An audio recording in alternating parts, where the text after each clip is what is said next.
दर्शन करने वाले मैं डालता उसमें निकल जाए जिस वक्त गिरती तूफान मुझे है पूरा यकीन पहुंचूंगा एक दिन की रात मुझे है पूरा यकीन पहुंचूंगा एक दिन की रात सुनहरे साहिल पर मैं पाऊंगा उसका दीदार सुनहरे साहिल पर मैं पाऊंगा उसका दीदार यीशु है मेरी पनाह वही है मेरी चट्टान यीशु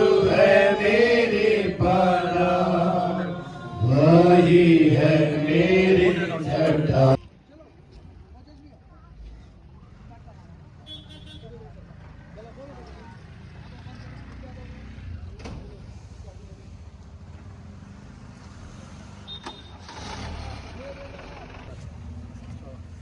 वो कहाँ है? सब लोगों को माला ये साइड में माला ये क्रूज भी अंदर डाल दो भैया इसको साइड में अंदर डाल इसको साइड में रख दो साइड में रख दो उसे साइड में साइड में रख दो अंदर अंदर रख दो हाँ ये अंदर रख दो क्यों राजू भाई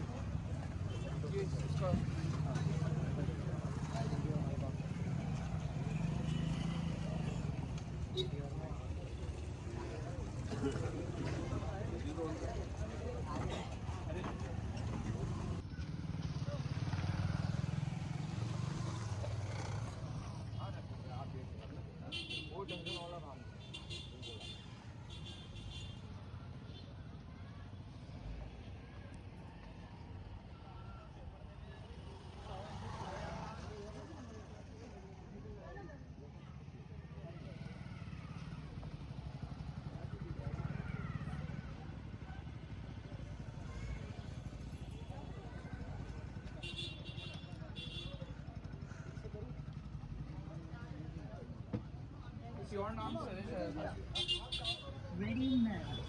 Line in.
नहीं अंदर खोल दो अंदर अंदर ही खुलेगा अंदर ही खुलेगा अंदर ही खुलेगा बाहर कम खुलेगा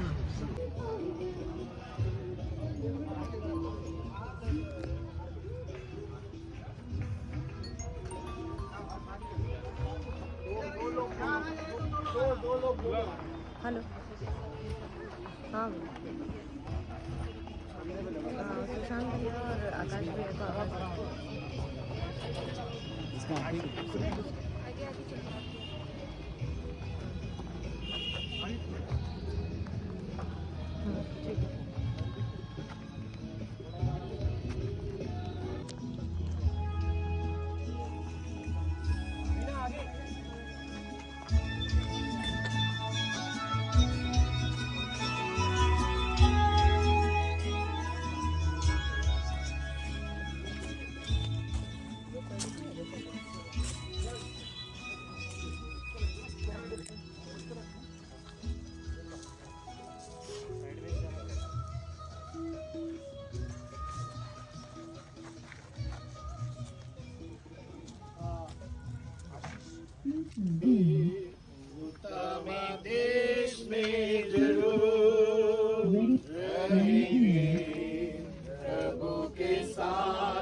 का लिखा है, हम नहीं चाहते कि तुम उनके विषय में जो सोते हैं। आप सबों को प्रभु यीशु मसीह के अनुपम नाम में जय मसीह की। मैं परमेश्वर पिता का धन्यवाद करता हूं कि आज बड़े प्रयासों के बाद मैं और मेरी पत्नी यहाँ इस पवित्र सभा में उपस्थित हो पाए और हमारे वरिष्ठ पासवान, हमारे फेलोशिप के चेयरमैन, बाइबल कॉलेज के प्रेसिडेंट डॉक्टर मैथ्यू के थॉमस के द्वारा अपने पूरे FPCGI के एग्जीक्यूटिव बोर्ड, समस्त पास्टरगण, PCG इटारसी की एग्जीक्यूटिव बोर्ड एवं समस्त पासवानगण, सेंट्रल इंडिया थियोलॉजिकल सेमिनरी के समस्त शिक्षकगण एवं विद्यार्थियों की तरफ से शोकित परिवार, विशेषकर पास्टर मोजेस, उनके निकट कुटुंबी, प्रिय खंडवा PCG के विश्वासी एवं जितने प्रियजन यहाँ पर उपस्थित हैं, जिनको हमारी आंटी के जाने से खेद हुआ है, आप सभी के लिए प्रार्थनाएं प्रेषित करते हैं और समय की इस स्थिति को ध्यान में रखते हुए एक लघु संदेश आपके मध्य में मैं रखना चाहूंगा। जब हमने इस खबर को सुना कि हमारी आंटी अन्नमा जाशुआ को परमेश्वर ने अपने पास बुलाया, हमें बहुत ज्यादा खेद हुआ और उससे ज्यादा मेरी पत्नी को हुआ, क्योंकि वह उनकी ही गोद में पली है। इस सच्चाई को स्वीकार कर पाना कुछ समय के लिए उनके लिए मुश्किल था, लेकिन परमेश्वर के वचन से 4 बातें मैं आपके बीच में रखना चाहूंगा, जो आज की इस दोपहरी हम सभी के जीवन में हमें सोचने पर मजबूर करेगा कि आज हम मृत्यु को किस रीति से देखते हैं। मैं चाहूंगा कि पहले कुरिन्थियों की पत्री उसके 15 अध्याय को हम सभी खोलें और मेरी आग्रह है कि उसकी पूरी वचनों को तो हम पढ़ नहीं पाएंगे, 22 वचन से लेकर तो उसकी अंतिम आयत 58 वचन तक, लेकिन कुछ एक आयतों को पढ़ते हुए 4 बातें मैं आपके मध्य में रखना चाहूंगा। 22 वचन मैं आग्रह करूंगा पास्टर पैट्रिक को यदि मिलता है तो पढ़ने में सहायता करें। पहले कुरिन्थियों की पत्री बाइबल की यह एक पुस्तक है, अध्याय 15 वचन 22। और जैसे मसीह में सब मरते हैं, वैसे ही मसीह में सब जिलाए जाएंगे, परंतु हर अपनी बारी से पहला फल मसीह, फिर मसीह के आने पर उसके लोग। शुक्रिया। पहले वाक्य को आपने सुना, यहाँ लिखा है कि जैसे आदम में सब मरते हैं। सबसे पहली बात जो मैं आपके बीच में इस मृत्यु के विषय में रखना चाहूंगा वो यह है कि डेथ इज सर्टन। मृत्यु या फिर मरना मनुष्य का सुनिश्चित है, निश्चित है। दुनिया में क्या कल होने वाला है आप उसके विषय में कोई गारंटी के साथ नहीं बोल सकते, लेकिन एक बात जरूर आप कह सकते हैं कि यदि कोई व्यक्ति इस पृथ्वी पर जन्म लिया है तो एक दिन उसकी मृत्यु निश्चित है। यह समय है कि आंटी जी की मृत्यु में हम शामिल हो रहे हैं। कल हो सकता है किसी और के लिए वो दिन होगा। मैं आपको डरा नहीं रहा, लेकिन एक जिंदगी की कड़वे सच को आपके सामने रख रहा हूं। हम में से किसी को भी अपने प्रियजनों को खोना पसंद नहीं, और अपनी बात आए तो हम में से कोई भी नहीं चाहते कि हम इस गड्ढे में कभी उतरे। हम सभी लंबी आयु चाहते हैं, लंबा समय जीना चाहते हैं, और यदि प्रभु ने ऐसा वर दिया तो अनंत काल तक अपने प्रियों के साथ जीवित रहना चाहते हैं। लेकिन वचन में ये लिखा है कि जो आदम के द्वारा जन्मा है या आदम की जो पीढ़ी है, उनके लिए मरना निश्चित है। तो आज हम इस बात को सुनिश्चित करें, मरने से पहले हम अपने जीवन में क्या करना चाहते हैं। यदि मरना निश्चित है तो मरने के बाद हमारा क्या होगा, आज हमें उसके बारे में सोचना है। क्योंकि आज हम एक ऐसे समाज में जी रहे हैं, यदि आपने खबर पढ़ी है तो भोपाल में 2 कोविड पेशेंट मिल चुके हैं। साउथ में, नॉर्थ मोस्ट में क्या हो रहा है आप सबको पता है। किस प्रकार से संक्रमण ने पिछले 2 सालों में तांडव नृत्य किया है, हम सब ने देखा है। और अभी उसके फिर से आकांक्षा, इस प्रकार की संभावना बन रही है, हम नहीं जानते क्या होने वाला है। मृत्यु निश्चित है। अपने जीवन को आज की सुबह आप जांचें कि क्या मैं उस मृत्यु के लिए तैयार हूं। क्या मैंने अपने जीवन को जांचा है, परखा है, और मृत्यु को स्वीकार करने के लिए मैं तैयार हूं। यदि नहीं तो आज आपके पास समय है। आइए हम उसकी 26 आयत को पढ़ें। सबसे अंतिम बैरी जो नष्ट किया जाएगा वह मृत्यु है। दूसरी बात, पहली बात मैंने आपको बताया, डेथ इज सर्टन, मृत्यु निश्चित आनी ही है। दूसरी बात, मृत्यु आपका शत्रु है। दुनिया में आपके कई शत्रु होंगे, यदि आप दुनिया के सबसे अच्छे व्यक्ति क्यों ना हो तो भी आपके शत्रु होंगे। शत्रु कई बार आपकी इच्छा से नहीं बनते, शत्रु कई बार बन जाते हैं, और कई बार शत्रु हम बनाते भी हैं। लेकिन एक शत्रु जो सबसे बड़ा शत्रु है, बाइबल में कई शत्रुओं के बारे में दिया गया है।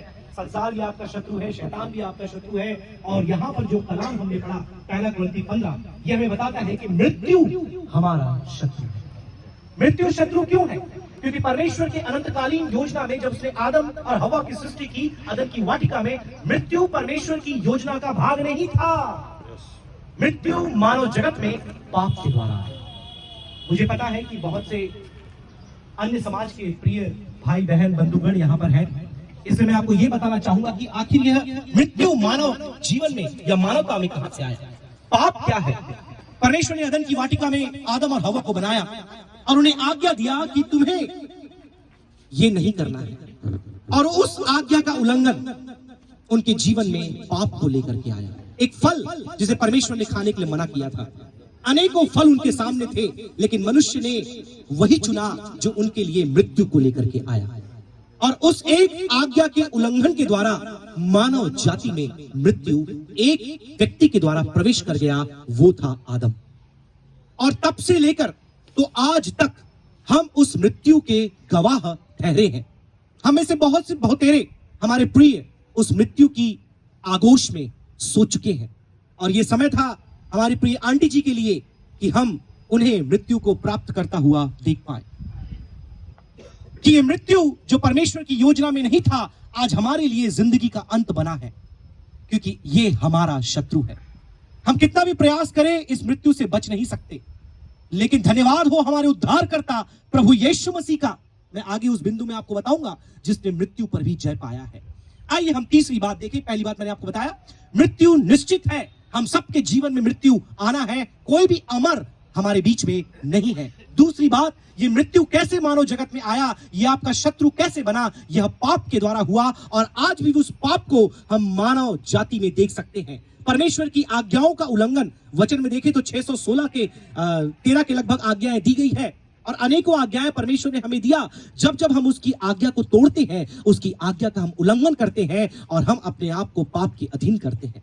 क्योंकि यदि एक व्यक्ति इस पृथ्वी पर जन्मा है, वह पाप के द्वारा जन्मा है, और आदम के द्वारा किए गए पाप का बीज उसके अंदर है।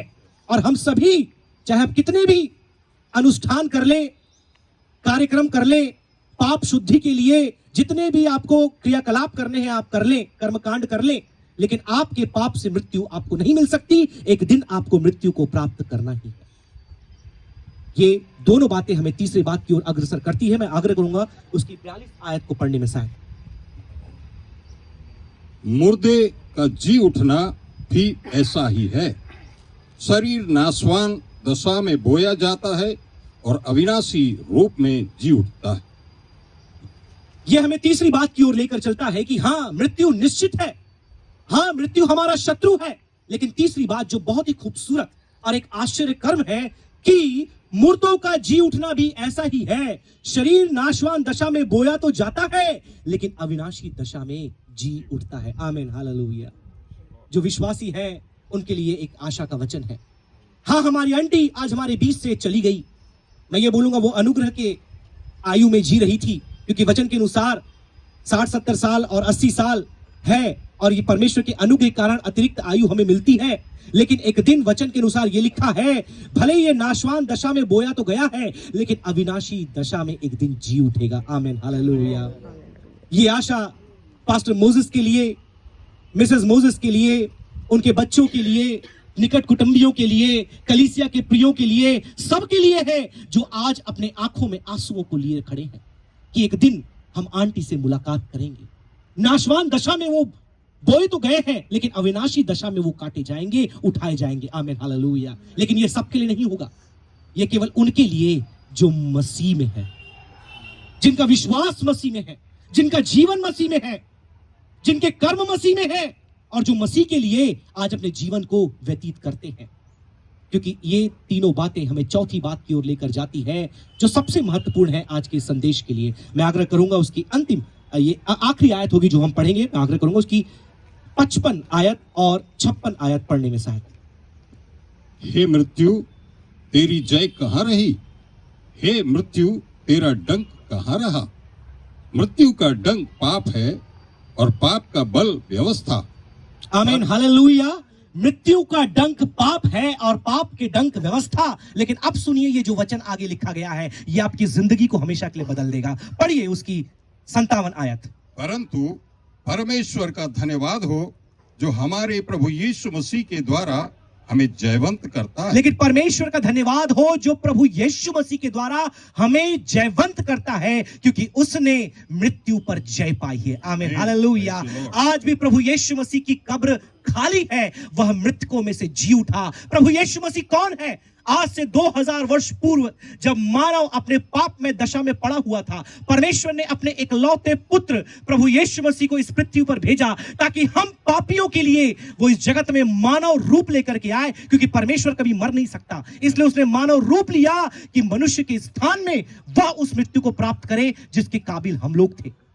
और कलवरी की क्रूस में वो अपने आप को कुर्बान कर दिया और उसको कब्र रख ना सकी। तीसरे दिन वो मृतकों में से जी उठा। आमीन, हालेलुया। और मृतकों में से जी उठकर वह स्वर्गारोहित हुआ और अपनी प्रतिज्ञा उसने दी कि मैं तुम्हें लेने आने वाला हूं। आमीन, हालेलुया। और जो मुझ पर विश्वास करता है वो मर भी जाए तो भी जी उठेगा। आमीन, हालेलुया।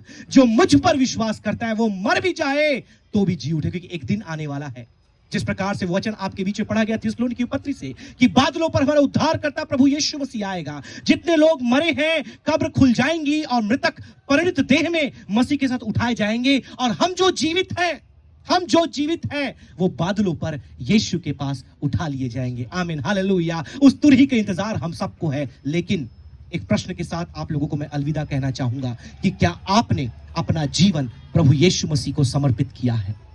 क्या आप उस पुनरुत्थान के लिए तैयार हैं? क्या आपने यीशु मसीह को अपना उद्धारकर्ता करके स्वीकार किया है? यदि नहीं तो यह मृत्यु का स्थान केवल आंसू बहाकर अपने घर जाने के लिए नहीं है, लेकिन यह मृत्यु हमारे लिए एक सबक है। आज आंटी यहां है तो कल हम यहां हो सकते हैं, लेकिन क्या हमने अपने जीवन को जांचा और उस मृत्यु के लिए तैयार किया? मुझे पता है आंटी का जीवन तैयार था, मैं अच्छे से जानता हूं। क्यों मैं जानता हूं? क्योंकि उनकी गवाही, उनका आदर्शमय जीवन आज हमारे सामने है। किस प्रकार से उन्होंने मसीह के लिए, सेवकाई के लिए परिश्रम किया, किस प्रकार से उन्होंने कलीसिया में सेवा की, किस प्रकार से विश्वास की गवाही उन्होंने हमें सुनाई। उनके पास जब भी हम बैठते थे अनेकों गवाहियां उनसे सुनने को मिलता था कि प्रभु ने किस रीति से उन्हें इस्तेमाल किया। कई गवाहियां उनकी मेरी पत्नी के द्वारा मुझे सुनने को मिलता है। मेरे प्रियो, उनका जीवन विश्वास में था, इसलिए बड़े विश्वास से मैं कह सकता हूं कि पुनरुत्थान के दिन हम उनसे मुलाकात करेंगे। लेकिन आज जो जीवित है मेरे प्रियो, आपके पास ये सुअवसर है, आपके पास मौका है। यदि आप इस कलाम को सुन रहे हैं, मृत्यु निश्चित है आपके द्वार पर। ये कब दस्तक देगी मैं नहीं जानता, लेकिन ये जरूर दस्तक देगी।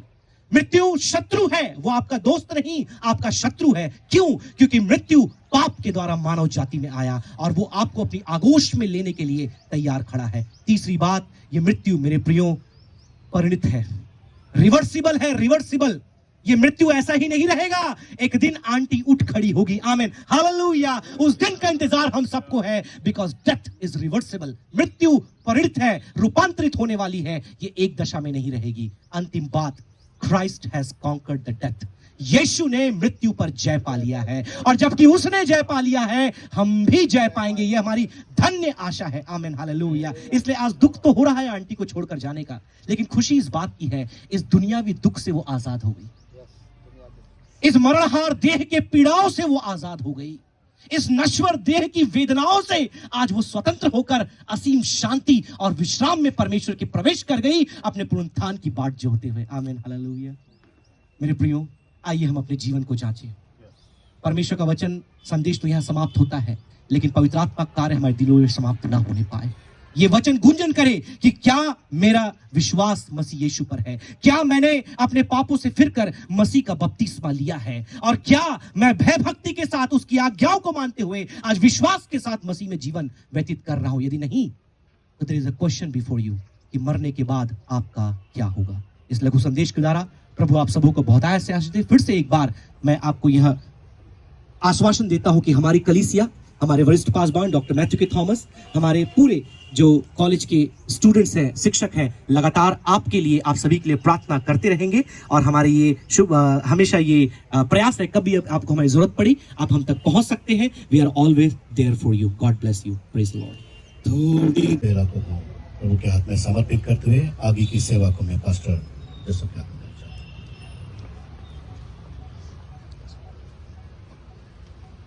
प्रभु की स्तुति हो।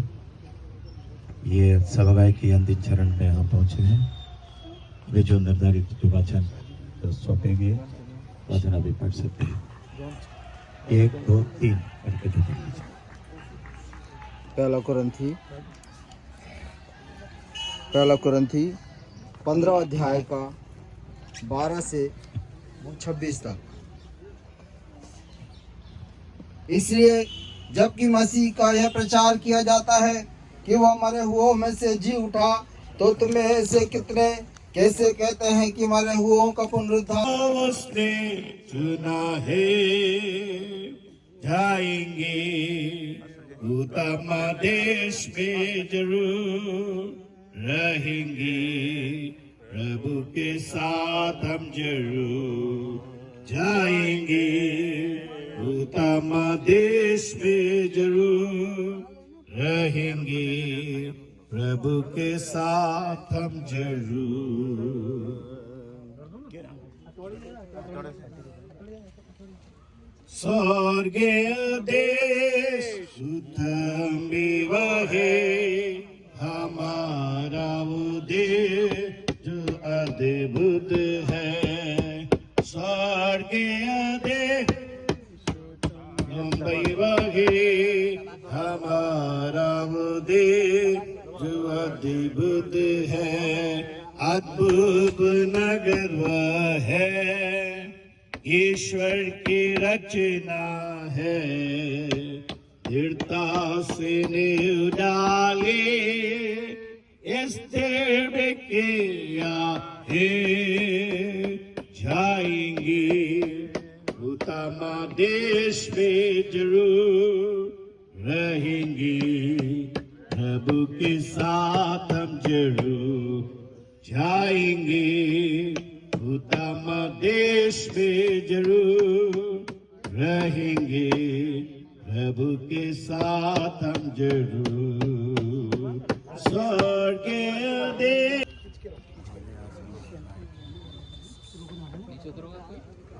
यीशु है मेरे पाना, वही है मेरी छटा,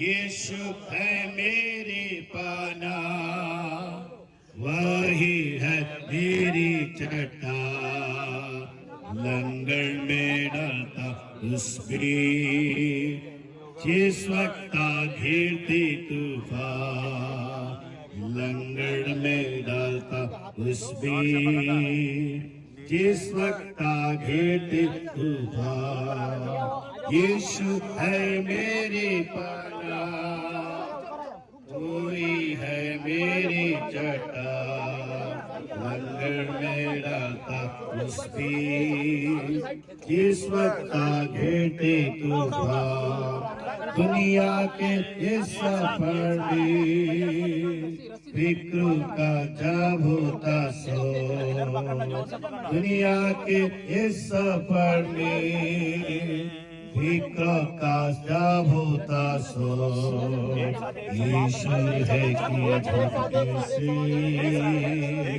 होता सवांगी का जो, ईश्वर है कि झटके से होता सवांगी का जो, यीशु है मेरी पाना, वही है मेरी चट्टान, यीशु है मेरी पाना, वही है मेरी। ओके, अभी प्रार्थना करेंगे, इसके बाद हम निश्चित करें। अंतिम में प्रार्थना विनती करूंगा पास्टर।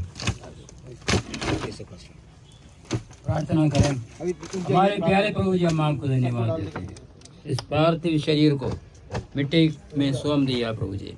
हम प्रार्थना करते हैं खुदावंद उनके परिवार के तमाम उनके बच्चे नाती पोते परिवार का दूर और नज़दीकी के जितने भी लोग हैं सबको आप ढाढ़स बांध प्रभु जी, सबका संग रहे। बाकी लोग जितने आए हैं इस प्रभु जी अंतिम विदाई में उन्हें सबको तो आशीष और अनुग्रह दो, हम सबके साथ रहे। अपने पासवान को भी तो इस्तेमाल किया। प्रार्थना प्रभु यीशु के नाम से मांगते हैं। अभी आप लोग को मौका है मिट्टी डालने के लिए, सत्य डाल सकते हैं, मिट्टी दे सकते हैं।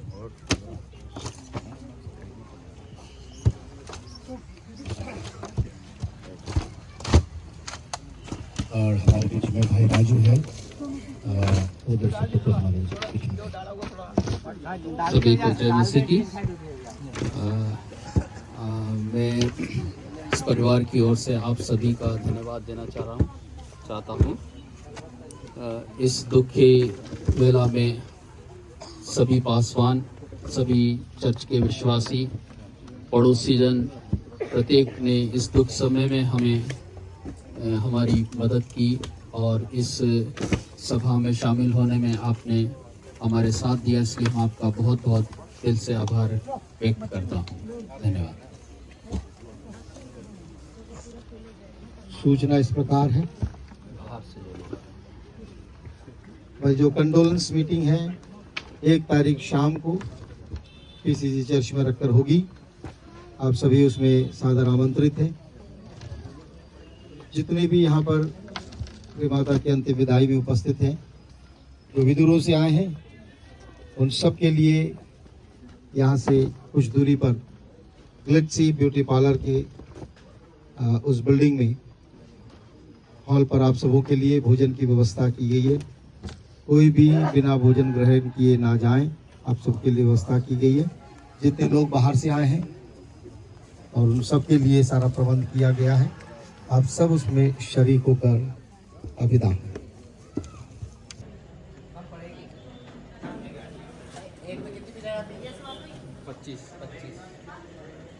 देखते हैं ये तो हो गया।